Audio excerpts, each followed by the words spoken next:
God save the Commonwealth of Massachusetts.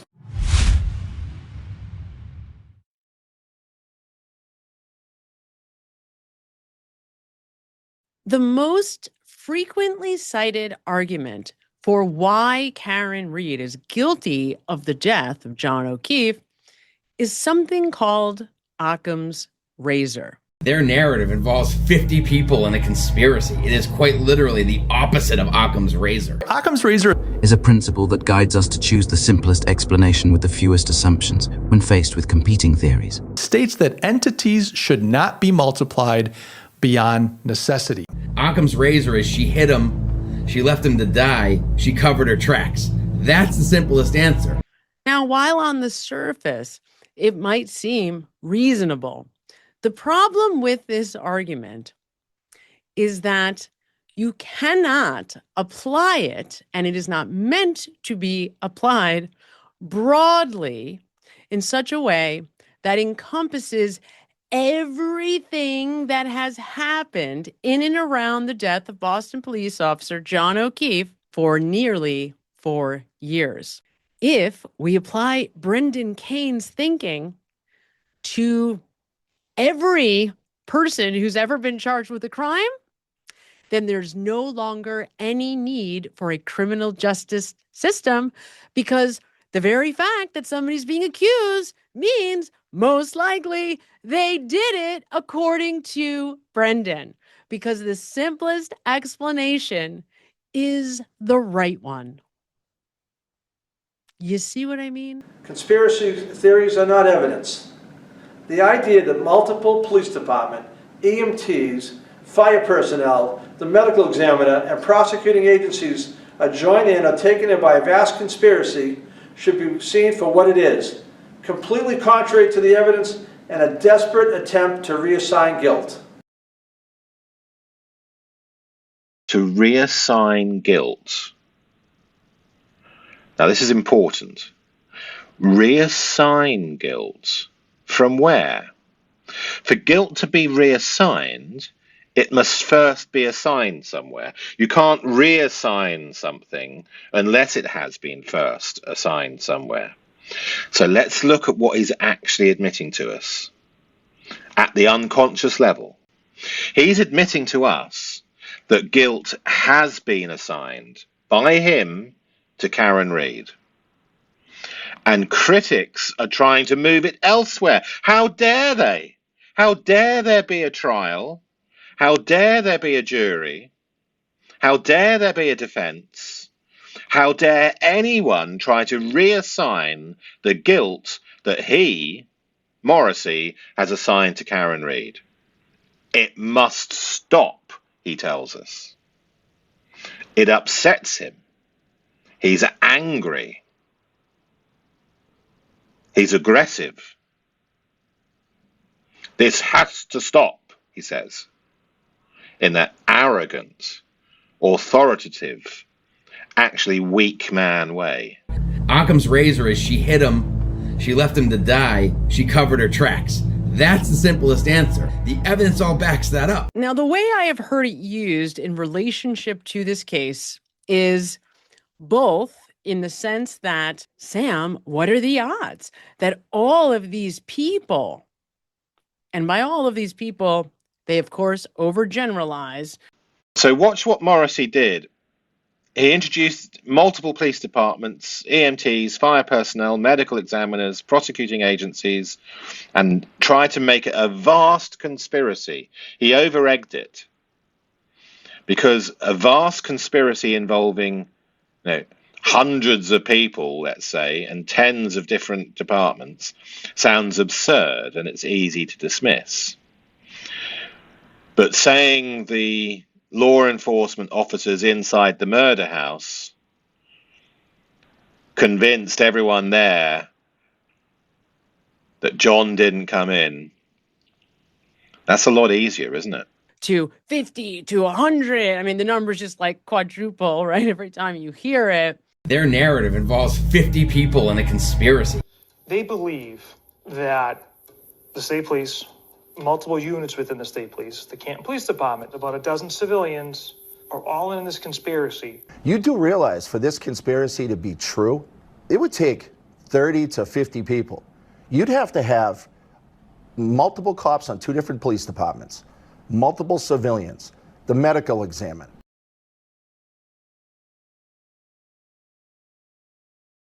Firemen, EMTs, you name it. That's how preposterous and silly this is. All these people are in on this grand conspiracy. Or, well, Sam, is it more likely that all these cops are lying or that Karen Reed is lying? Because, of course, police officers can't possibly be lying. Boston has a history of police and law enforcement corruption. Yeah, that I agree with. Not in this case. Didn't happen here. So why would it be so unreasonable for people to think, well, it's happened elsewhere and recently in Boston? Why couldn't it happen in Canton? This reminds me of another argument that I have fought against tooth and nail, basically for the last 15 years. And that is something called dualism. And isn't it funny? Dualism came in part from Occam's razor. Around 1600, a guy you might have heard of named Descartes. Descartes, you may remember from our discussion of Meditation 6, was a dualist. And so he thought that there were 2 things, dual. There's the mind and the body. And he thought that these were just different types of stuff, right? The mind was a thinking thing, and it was immaterial. It wasn't extended in space. It wasn't physical. The body, on the other hand, was extended. It took up space. It had height and width and depth. And it's a material, this comes to the same thing, it's a material, physical thing. That the mind must be spiritual. In other words, must come from some type of God up above and just infuse itself inside the brain.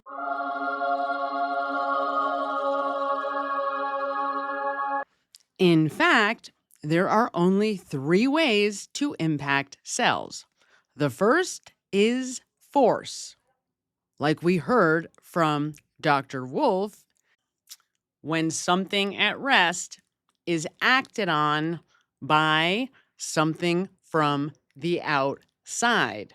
Like if I get hit by a fist or a 7,000-pound vehicle. Number 2 is chemistry. Taking something into the body, like water, medications, food, or drugs of abuse, that changes cellular activity. And number 3, of course, is your thinking. Though most people don't know it, their thoughts are very powerful and are directly impacting their chemistry. And the fact that most people don't know this and don't understand this is devastating, not only to people's mental health, but to their medical health as well. Based on the information that Descartes had, the best information, the most widely accepted information in around 1640, René Descartes came to a simple conclusion that was completely and totally absurd. And this is why today all things mental health are assigned to people like me, psychologists, psychiatrists, therapists, counselors, and all things medical, biological, physical are designated to medical professionals, doctors, nurses, etc. While it might seem on the surface that Occam's razor can be applied broadly to the death of Boston police officer John O'Keefe, Their narrative involves 50 people in a conspiracy. It is quite literally the opposite of Occam's razor. Occam's razor is she hit him, she left him to die, she covered her tracks. That's the simplest answer. when you zoom in, which is an important thing to do if we're trying to get to the truth, if we're trying to get to accuracy, just like with biology and the human form, then and only then can we apply Occam's razor as it is meant to be utilized. Either the police are really engaged in this grand cover-up, I mean, and this is grand, or is she behind these protests? Things that have been floated and used as part of the PR campaign, whether it's the 227 search, completely debunked, whether it's the dog bites, completely debunked at trial, it doesn't make sense. She asked the EMT in the back of the ambulance, how long can somebody survive hypothermia?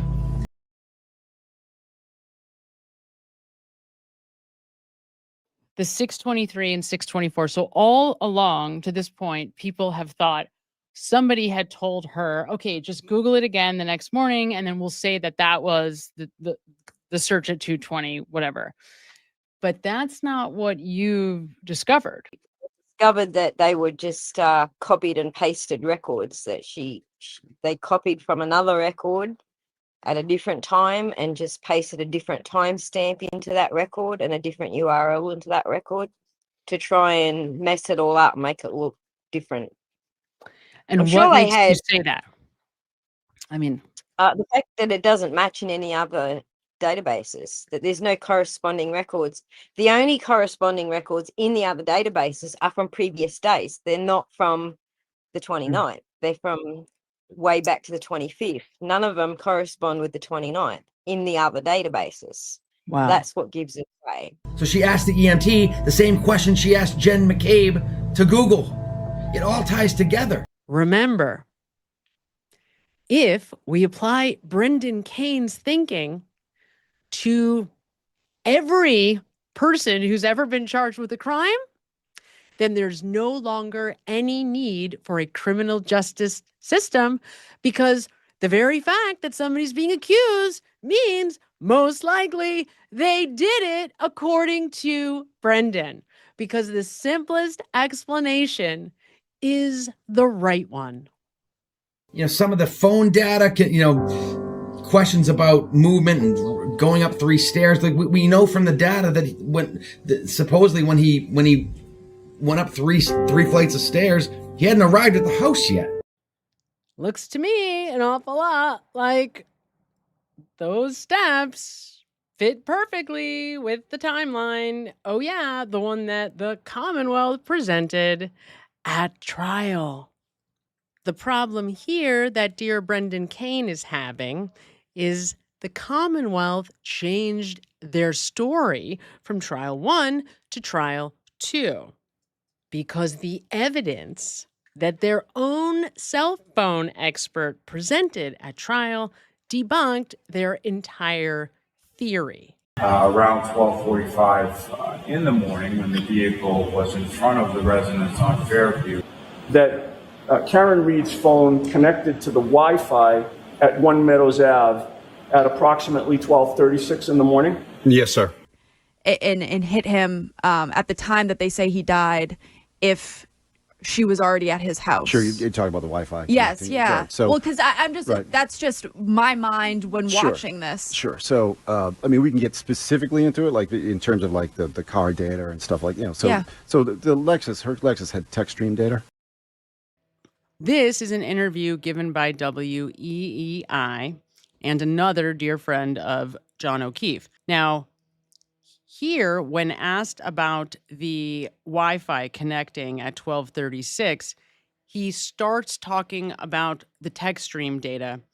And I'm not addressing that here because I want to stay on task. I promise you we're going to get to the text stream data a different time. I am editing out just to get to the answer to the question she asked, but I am not in any way avoiding it because I think it's bad for Karen Reed.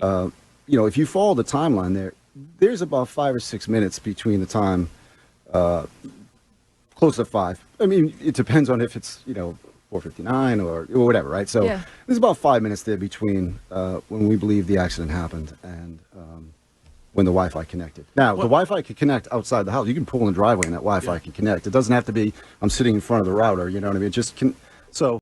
Wait a second. Before we move away from this, I've seen a lot of videos with John Jackson, and I have to tell you that I know he thinks of himself as a very rational person, a very reasonable man. And you can see that he's almost hesitant to say some of these things because he knows that they're hard to believe. He knows it's hard to believe that Karen Reed ran John over and then 5 minutes later was back at his house connecting to the Wi-Fi at 12:36. He knows that it's not a great look for them, right? And you notice he's saying we believe instead of I believe, because we believe makes it easier for him to say something that he knows sounds unbelievable.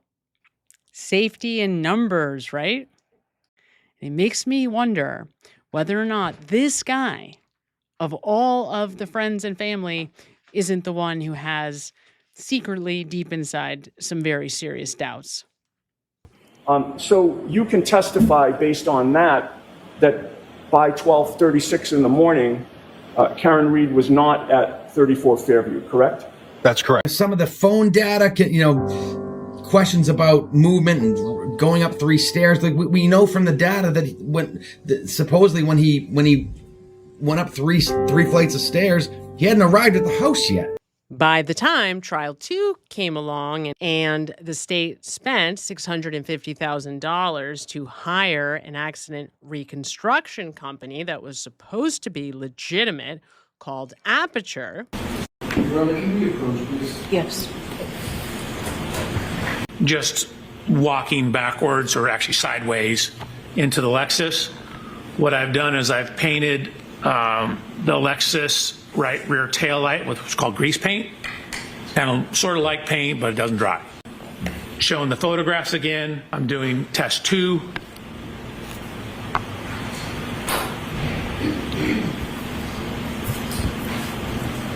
This is from a camera that we have pointing down at it. This is the speed. You'll see it's only about a 2-mile-an-hour impact. But even a 2-mile-an-hour impact redirects me back and causes me to rotate and take a step. Not so fast, Dr. Welcher. We later learned from the defense that, well, let's just say things with Aperture aren't quite like they appear. What did you note as just before the car starts to make contact with the surrogate? What did you note? So in order to get that pattern on the arm, right as the car contacts the arm, the surrogate pushes his elbow forward, leans into the car against the light, and then rolls off. Can you play that for us, please?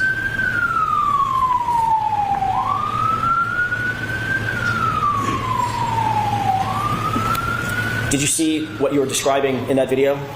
I did, and I can slow it down. So you can see, even at this point, as the car approaches, it would not contact the elbow or the biceps. So as it comes in, watch the elbow all of a sudden shoot in. Surrogate turns his arm in and then leans against the light cover. So this is not indicative of someone standing there and having a car back into their arm. In order to get that pattern of paint on the arm, someone would have to stand there, and as the car approached and contacted their arm, they would have to actually push their arm forward and lean into it to get that paint pattern. They changed the time of the, quote, incident based on their theory of the telematics data, and that was about 14 minutes before the time that they claimed the incident had happened when they were just listening to Jen McCabe. Well, and this guy. So on Saturday, January 29th, 2022, at approximately 12:45. So you can look at your report, but you can't read your report. I'm reading my conclusions based on what they asked me to do. This is me reminding you to like this video, like the video, comment, subscribe, like this video. The only one whose story has changed over the last 2.5 years is Karen. It's constantly changing. All right, look, I don't want to do this. I do not want to actively go out of my way to make the friends of John O'Keefe from childhood look bad. If you're going to put this on Karen Read, fine, but don't you think you owe it to your friend John or your family member John to look at the evidence that you don't like also? Right? Because just ignoring it isn't the way you're going to get to certainty.